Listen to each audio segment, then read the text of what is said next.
Just as we are getting used to wearing 3-ply and 4-ply masks, now there's a trend or recommendation to use N95 or KN95 masks for better protection. So for ease of understanding, we can consider China's KN95 as equivalent to US N95 and similarly South Korea KF94. It's basically just the standards set out by the respective countries who are manufacturing the mask. Now, what are the similarities between N95 and KN95? Most users are concerned about what percentage of particles the mask capture. Now, N95 and KN95 respirator masks are the same. Both masks are rated to capture 95% of tiny particles. So both N95 and KN95 masks are rated to capture 95% of 0.3 micron particles. What then are the differences now that we know the similarities between N95 and KN95 masks?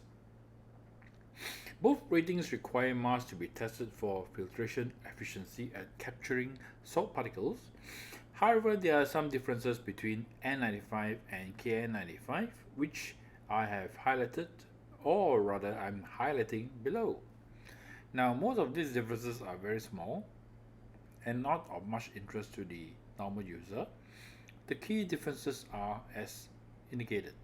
Now, to be certified as a KN95 mask, the Chinese government does require manufacturers to simulate a special mask fit test on real humans with less than or equal to 8% leakage. The N95 mask standard does not require manufacturer to run the fit test as far as I know. This does not mean that fit tests aren't helpful. Many hospitals and companies require their workers to be fit tested. However, those are requirements of the companies themselves and not for the certification on the mask. Now, N95 masks have a slightly stricter requirement for pressure drop while inhaling. Now, what does that mean? It basically means that it's slightly more breathable than KN95 masks. Now, even though you may feel that it's more difficult to breathe with the N95 or KN95 mask compared to the 3-ply or 4-ply mask, however, the supply of oxygen should be sufficient for normal use. So please don't worry about it. And N95 also have a slightly stricter requirement for pressure drop while exhaling, which should help with breathability. So please note, this is on exhaling and not inhaling. We have covered inhaling earlier. So bottom line is, what are the differences between N95 and KN95 masks? Well, the difference between N95 and KN95 are both are rated to capture 95% of particles.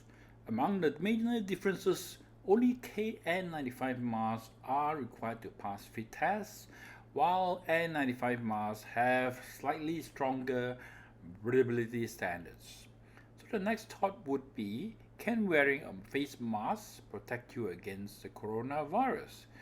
Well, the COVID-19 is transmitted from person to person via small respiratory droplets, which may happen when someone sneezes or standing at a close proximity less than that required for social distancing. These are generated when a person with the virus exhales, talks, coughs, or sneezes. You can contract the virus if you breathe in these droplets. Additionally, respiratory droplets contain the virus, can land on various objects or surfaces and stay on the surface. It is possible that you could acquire COVID-19 if you touch your nose, your mouth, or your eyes after touching a surface or object that has the virus on it. So, what are the other effective ways to prevent COVID-19? I think many of you would have known this by now, which means cleaning your hands frequently using soap and water or alcohol-based hand sanitizer, physical distancing, and being conscious of your face. Now, all the N95, K95, and KF94 masks are actually having a percentage of aerosol particulates filtered 95%. N95 is NIOSH approved. And who are the people who should wear for N95? Basically, it's for healthcare workers because of the shortage of such masks in the market, and they are generally in close proximity with high risk patients. So we can normally wear the KN95 or KF94 and let the personnel who are the front line wear the N95, and do avoid counterfeit masks because there are many who are on the market to make a fast buck while everybody is looking for a particular mask. Now, how do you avoid this counterfeit mask? Well, it's basically buying from reputable retailers who have a proper vetting process for all products. Look at the seller's rating and the product reviews. I often read about the reviews to find out about the usage and the delivery of the various sellers and resellers. And just be wary of new sellers who simply seem to pop out of nowhere and give a huge discount or special sales which are below market value whenever they feel like it and not that there's a particular reason. And double mask if you are unsure.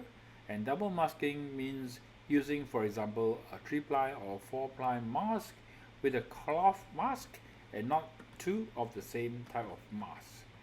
So there you have it, and just be careful and stay safe.